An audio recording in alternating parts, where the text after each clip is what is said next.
గారు కందుకూరు నుంచి రాస్తున్నారు. వర్జ్యంలో చేయకూడని చేయదగిన పనులు ఏమిటి తెలియచేయగలరంటూ కోరుతున్నారు. వర్జ్యం అంటేనే వదిలిపెట్టదగినది. ఇంకా ఏముంటాయి అందులో? దాని పేరే వర్జ్యం. అంటే వదిలిపెట్టదగినది. ఆ సమయాన్ని వదిలిపెట్టాలి. ఆ సమయంలో న్యాయంగా ఏ పని చేయకూడదు. ఏ పని అంటే శరీరము కానీ అవయవాలు కానీ సహజంగా ఆచరించేటువంటి పనులు తప్ప ప్రత్యేకించి ఆచరించవలసిన పనులేవి చేయకూడదు. వర్జ్యంలో న్యాయంగా చేయదగిన పని, తప్పక చేయవలసిన పని భగవన్నామ సంకీర్తన. భగవంతుణ్ణి ఆరాధించండి, పరమాత్మ నామ సంకీర్తనం చేయండి, భజన చేయండి, భగవంతుని కథలు వినండి. ఒక వర్జ్యమే కాదు, మనము వేటిని వదిలిపెట్టాలనుకుంటామో, పనులు చేయకూడదు అనుకుంటామే, అలాంటి వాటిలో భగవత్ సేవ చేయండి. ఈ సంవత్సరం రాబోతున్నది అధిక భాద్రపదం, అధిక మాసం, పురుషోత్తమ మాసం అని చెప్పుకుంటాం. ఈ అధిక మాసం అనేది ఏ శుభకార్యాలకు పనికిరాదు. కానీ అదే సమయంలో మనకు భాగవత్ సప్తాహాలు, రామాయణ నవాన్నికాలు, కొన్ని వ్రతాలు, కొన్ని నియమాలు, కొన్ని పూజలు తప్పకుండా చేస్తాం. అంటే దానికి ఆ కాలానికి శుభత్వాన్ని కలిగించడానికి.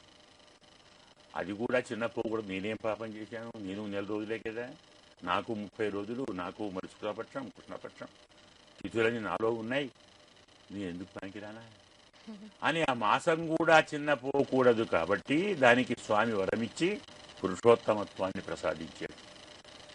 ఆ మాసం పురుషోత్తమ మాసం అంటారు. అలాంటి మాసంలో భాగవత సప్తాహాలు చేస్తారు, రామాయణం చెప్పుకుంటారు, భారతం చెప్పుకుంటారు, పురాణాలు చెప్పుకుంటారు, భగవంతుడి యొక్క నామ సంకీర్తన చేస్తారు, వ్రతాలు ఆచరిస్తారు, దానాలు చేస్తారు.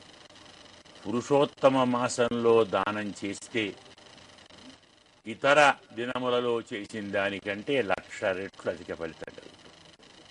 అలాగే వర్జ్య సమయంలో కూడా దానం చేస్తే ఆ సమయం యొక్క దోషం పోతుంది.